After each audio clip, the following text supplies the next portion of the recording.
nous avons réussi à endiguer cette agression barbare du Rwanda. Euh, Quand ils ont appris, ils ont entendu parler du fameux deal que nous allons signer avec les États-Unis, qui n'est pas du tout un deal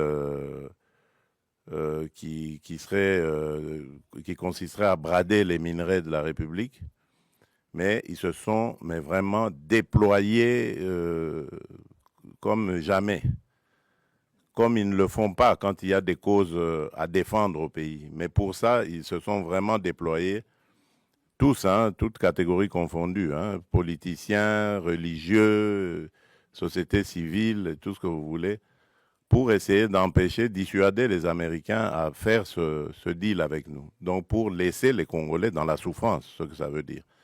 Donc c'est pour vous dire combien nous avons d'ennemis dans ce que nous faisons. Mais nous n'avons pas peur de ça. Nous avons commencé ce combat bien avant eux, pendant qu'eux, ils buvaient du petit lait. Voilà. Nous étions déjà au combat. Nous connaissons ce que c'est, se mesurer à des puissances, à des gens qui se croient puissants.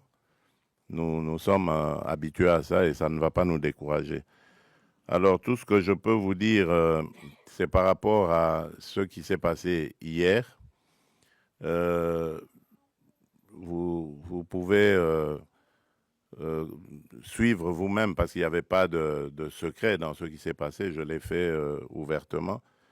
J'ai tendu la main à celui qui représente évidemment les forces qui agressent la République démocratique du Congo pour prendre à témoin le monde entier. Parce que,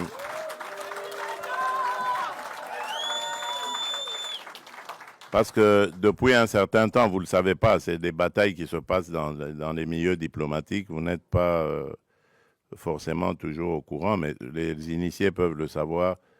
Depuis un certain temps, on nous faisait passer, nous les victimes, comme étant des va-t-en-guerre, alors que c'est nous qui sommes agressés et que nous avions, en tant que victimes, le droit de nous défendre.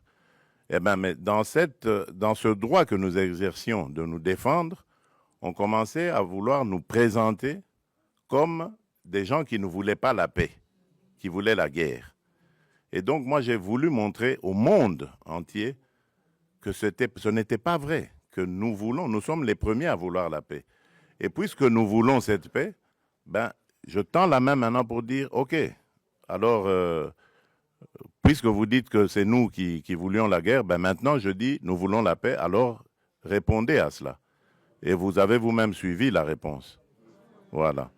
Donc, c'est pour vous dire que nous avons réussi à démasquer, évidemment, ceux qui se cachaient derrière cette manipulation. Et je vous dis que cette manipulation, elle va jusqu'à l'intérieur du pays.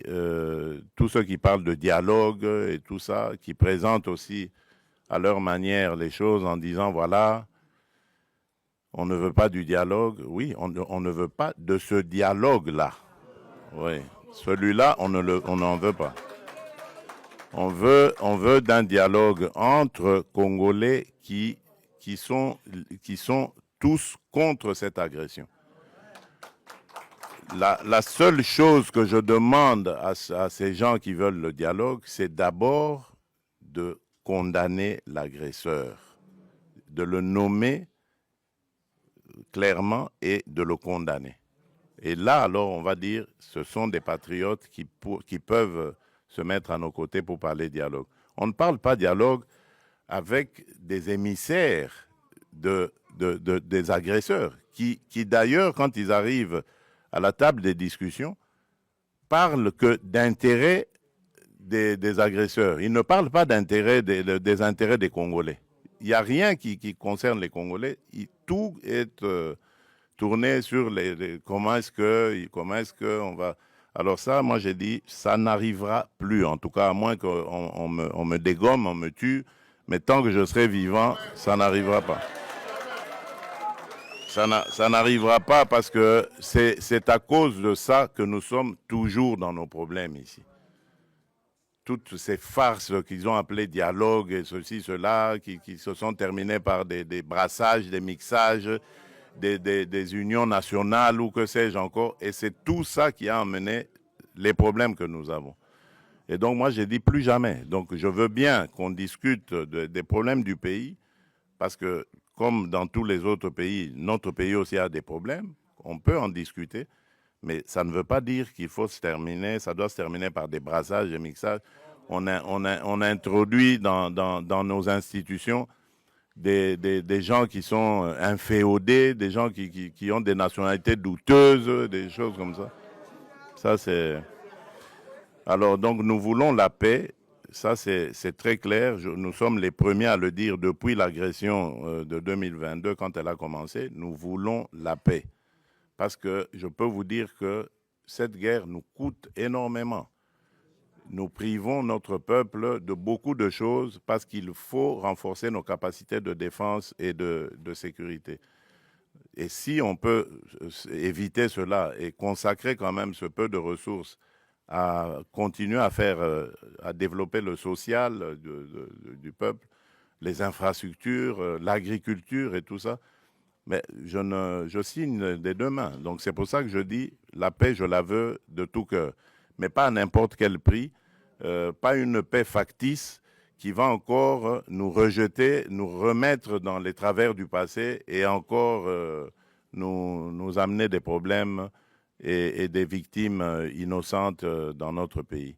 Donc c'est ça que je tenais à vous dire. Laissez parler les aigris, les ignorants, laissez-les parler.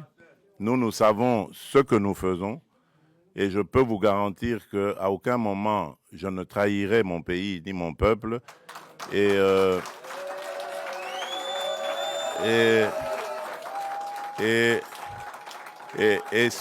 surtout,